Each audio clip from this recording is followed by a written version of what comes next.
In the heart of the ancient Mbatha Kingdom, nestled between rolling hills and thick forests, there lived a people who danced under the moonlight. The moon was their joy, their compass, their silent guardian in the night. They called her Nyangalam, the eye that sees all.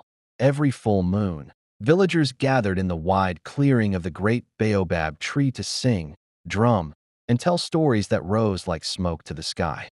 The elders said the moon listened, and her light was a gift for their loyalty and harmony. But far beyond the village, across the wailing cliffs and beyond the shadow marshes, there lived a woman whose heart beat to a different rhythm, a woman feared in whispers and spoken of only in riddles. Her name was Zira, the witch of the red winds. The Zira had once been a healer, beloved in her youth, wise beyond her years. But tragedy struck when her only child was taken by a strange illness under a full moon. From that night onward, her love for the moon turned bitter, poisoned by grief and solitude. The villagers believed she had vanished, but she had retreated deep into the bones of the earth, building a home in the caves where sunlight dared not enter. There she studied the forgotten tongues and brewed potions from herbs no longer named. As years passed, the moon continued to shine brightly over the Mbatha Kingdom, unaware, or perhaps unbothered, by the curse growing in the heart of the forsaken witch. She watched each celebration from afar, each drumbeat scraping against her soul like a blade. On the night of the golden eclipse, a once-in-a-century event when the moon would turn blood red, Zira emerged. Dressed in tattered robes and crowned with bones, she climbed the highest peak and whispered a curse so ancient it made the earth shudder. "I curse thee, moon," she rasped, her voice carried by the wind. "You who turned away as my child, withered, you shall know sorrow. You shall vanish from the sky, and your face shall no longer light the paths of those who love you." The heavens cracked with thunder. A chilling wind swept through the lands. And as the villagers danced under the crimson eclipse, they did not notice that the light of the moon grew dimmer. Until it vanished altogether, panic erupted. Crops withered. Without the moon's pull, waters grew restless. Tides lashed at the shores. Hunters got lost in forests where stars alone gave no guidance. The village plunged into darkness, literal and spiritual. Elder Mwanaki, keeper of the old ways, gathered the people. "This is no natural eclipse," he said gravely. "A shadow has swallowed our moon, and until we find the source, our nights will remain cursed." The young and brave volunteered to seek the truth. Among them was a girl named Ayana, a quiet weaver known for her dreams that often came true. She had dreamt of a woman with eyes like thunder and a voice like broken drums. Ayana stood beneath the empty sky and said, "The moon is not dead, only trapped. I saw her in chains of smoke, weeping above a cave of fire." The villagers, desperate, listened. Elder Mwanaki nodded. "Then you must find this cave. You must set her free." With a goatskin pouch of dried fruits, a gourd of river water, and a necklace carved from moonstone, Ayana departed. Her feet took her through the forest of whispers, where trees bent low to listen and shadows mimicked movement. There she met creatures both kind and cruel.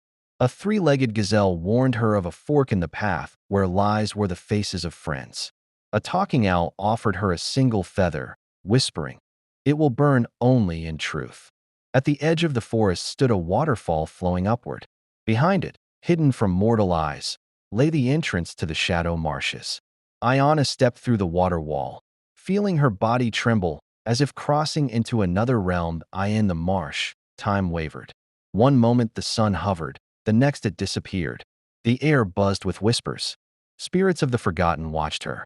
Some tried to lure her back with illusions, her mother's voice, her father's laughter, but the moonstone necklace glowed faintly, pushing away the lies. At the center of the marsh, Ayana found a raft made of bones and reeds.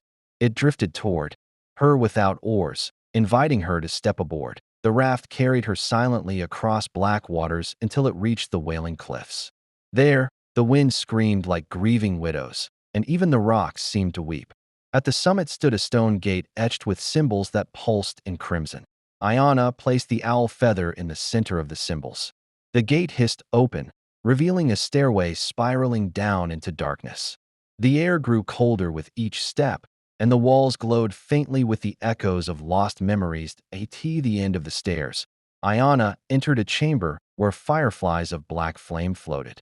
In the center stood Zira, her eyes glowing with sorrow and rage. Behind her, suspended in chains of smoke, was the moon's spirit.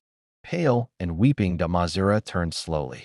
"So the village sends a child to bargain with a ghost," she whispered. "What will you offer me, little weaver, in return for your precious moon?" Ayana stepped forward, her hands trembling. "Not gold, not blood, but a story that might change your heart." The witch laughed bitterly. "A story? My heart is stone," Ayana replied. "Even stone remembers the rain."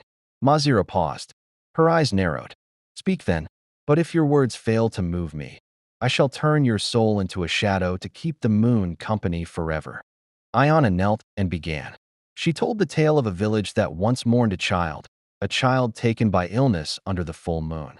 She spoke of how the village built a garden in that child's name, a garden that bloomed only in moonlight. She spoke of the people who still remembered the child's laughter and planted herbs that the child had once loved. She shared how they placed stones in the shape of the moon as tribute. Long after the witch had vanished, as Ayana spoke, the chamber began to shift. The flames dimmed. The chains holding the moon's spirit trembled. Zira's face twitched, anger, warring with sorrow. "Lies," she spat. "They forgot me. They banished me." Ayana reached into her pouch and pulled out a small moon-shaped stone. "This was placed last moon festival by a girl who never met your child, but heard the story from her grandmother. Your child is not forgotten." Zira staggered back. Her hands trembled. "Why? Why would they do this?" Ayana whispered. "Because pain fades, but love does not. The moon misses you too, Zira." The witch turned to the moon spirit, whose eyes now gleamed with silver tears. Zira raised her arms, and the smoke chains began to dissolve. The ground shook. Light spilled into the chamber for the first time in decades. As the moon's spirit floated free, she reached out and touched Zira's cheek. "I grieve too," she said, "but I was bound by rules older than sorrow. I never meant for your child to be taken." Zira collapsed to her knees. "Then why didn't you say something? Why didn't you come to me?" The moon spirit replied. "Because even the moon cannot reach those who choose to hide in the dark." Ayana helped the old witch to her feet. "The village doesn't need a witch of vengeance. It needs the healer you once were." Zira looked at her hands, wrinkled and worn. Could she ever go back? The moon spirit rose higher, filling the chamber with light. "Let the curse be lifted," she declared. "Let the moon shine again over the Mbatha Kingdom, and may Zira be remembered not in fear, but in forgiveness." Outside, the sky began to change. A silver light pierced the clouds. The moon returned, whole and luminous. Villagers poured into the night, crying with joy, dancing once again beneath their celestial guardian. Ayana and Zira walked side by side through the marshes. Spirits no longer whispered. The raft carried them across calm waters. Even the forest seemed to bow in peace. When they returned, Elder Monaki welcomed Zira with a deep bow. "The moon has returned because a wound has begun to heal." The villagers offered her a place at the Garden of Lost Names. Zira wept openly for the first time in years. She planted a new herb beside her child's stone, a herb that bloomed silver under the moonlight. They called it Tears of Return. Ayana continued weaving, but now her cloths told stories. Stories of courage, forgiveness, and the girl who believed a story could change a curse. And every full moon, the village gathered not only to dance, but to remember. For they knew now, even the moon could be wounded. Even a witch could be redeemed. Seasons passed like whispered prayers. The land, once dark and sorrowful, now pulsed with new life. Children born after the moon's return grew up hearing the legend of the curse, and the girl who broke it, Zira, now known again as Mama Zira, took a small hut at the edge of the village. She did not seek praise. Instead, she offered her wisdom and silence, healing wounds with herbs and eyes that had seen centuries of sorrow. The villagers who had once feared her now came to sit by her fire. They brought her food, listened to her stories, and sometimes left in tears, their burdens lighter. Slowly, the shadow that clung to her name began to lift. But peace, like moonlight, is fragile. One evening, a rider from the north arrived in Mbatha.